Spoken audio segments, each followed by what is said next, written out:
আসসালামু আলাইকুম। বাংলাদেশে সুশীলবাদ বেড়ে গেছে। এই সুশীলবাদের লাগে বাংলাদেশে যত রকম সমস্যা হয়, সব সমস্যার এই মূল এই সুশীলবাদের বাচ্চারা। কই গত 16 বছর তো কোনো সুশীলবাদ দেখি নাই। একটা মানুষের যন্ত্রণায়, একটা মানুষের জ্বালায় পুরো গ্রামের মানুষের জীবন পুরো অতিষ্ঠ হয়ে গেছে। সেই মানুষের পরিবারের দ্বারা, সেই মানুষটার দ্বারা পুরো এলাকার মানুষের জীবন পুরো অতিষ্ঠ হয়ে গেছে। কই তখন তো কোনো মানুষ গিয়ে সেই মানুষটার অন্যায়ের বিরুদ্ধে কথা বলে নাই।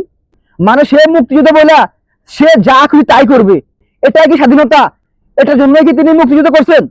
সাধারণ মাথায় আমাদের সুশীল সমাজের একটু চিন্তা করা উচিত যে একটা গ্রামের মানুষ কতটা অতিষ্ঠ হইলে একটা মানুষের গলায় জুতোর মারা ফেলতে পারে।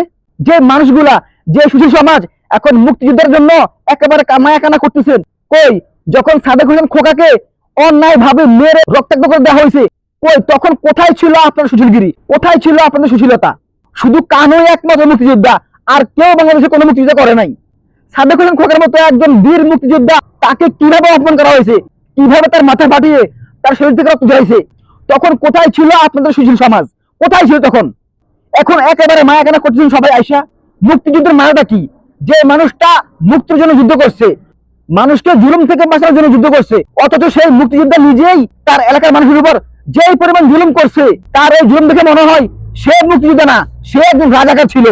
যে সুশীল সমাজ তার সব রকমের অপকর্মকে ঢেকে শুধুমাত্র তার মুক্তিযুদ্ধের সার্টিফিকেটটাকে এখন হাইলাইট করতেছেন, আমার তো মনে হয় সেই সুশীল সমাজকেও এখন জুতার মালা পরিয়ে পুরো দেশে হারানো উচিত।